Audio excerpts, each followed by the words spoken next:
Elizabeth. Andrew Borland.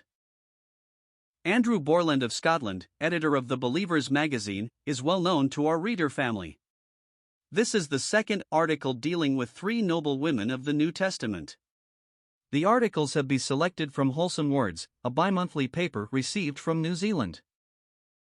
The second woman of the trio under present consideration is Elizabeth, of whom only Luke makes any mention. The beloved doctor, according to the introduction to his gospel narrative, had consulted current accounts and inquired of eyewitnesses, so that readers would be assured of the reliability and accuracy of his record.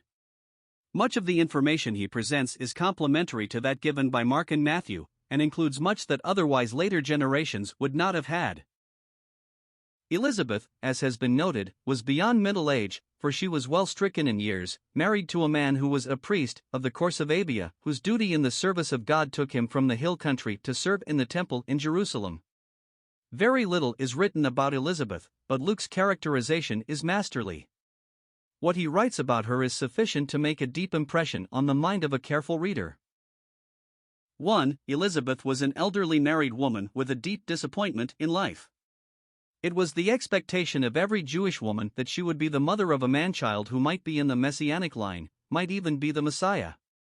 To Elizabeth, marriage had not fulfilled that expectation, and she felt her barrenness as my reproach among men. 125. The worthy couple, anxious as they were, had no child whose laughter had cheered their home, and whom they could have nurtured in the fear of God.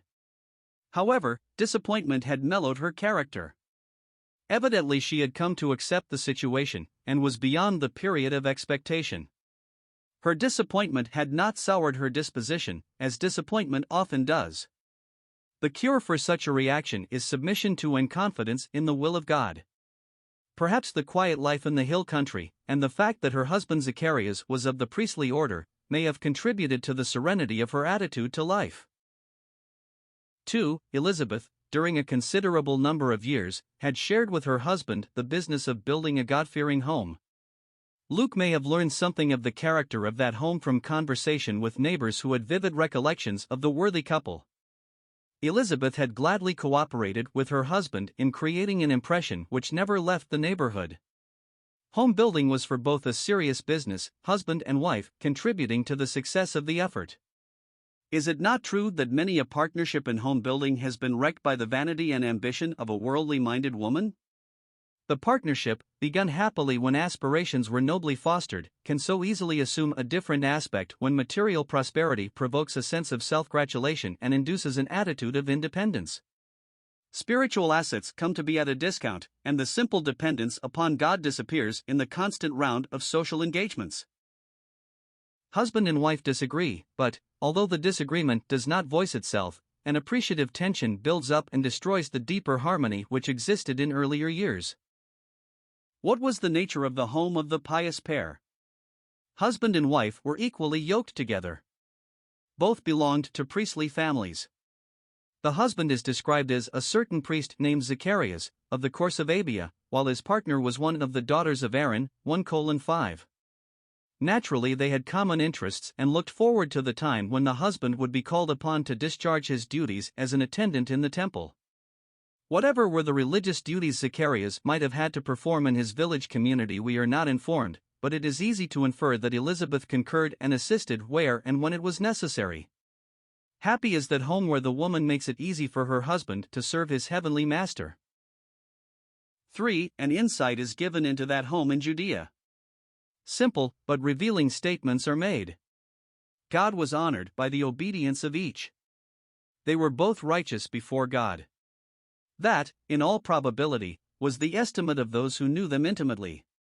Their lives were conspicuously upright. They both walked in all the commandments. They knew the demands of the Word of God, and were exemplary in respecting what that Word taught. They both kept the ordinances.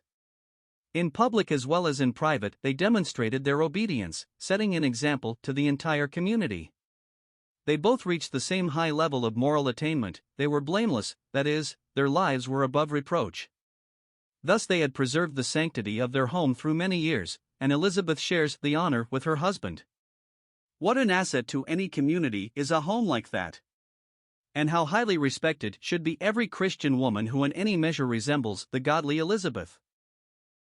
4. Their home had been sanctified by prayer. That fact is learned from the divine comment to Zacharias when he was ministering in the temple.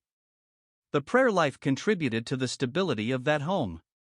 And it always does. Family prayer is a splendid bulwark to a home, especially if the woman of the home encourages the atmosphere in which it is easy for the husband to pray. 5. Elizabeth was a woman who was willing to endure loneliness to allow her husband to discharge divinely appointed duties in Jerusalem.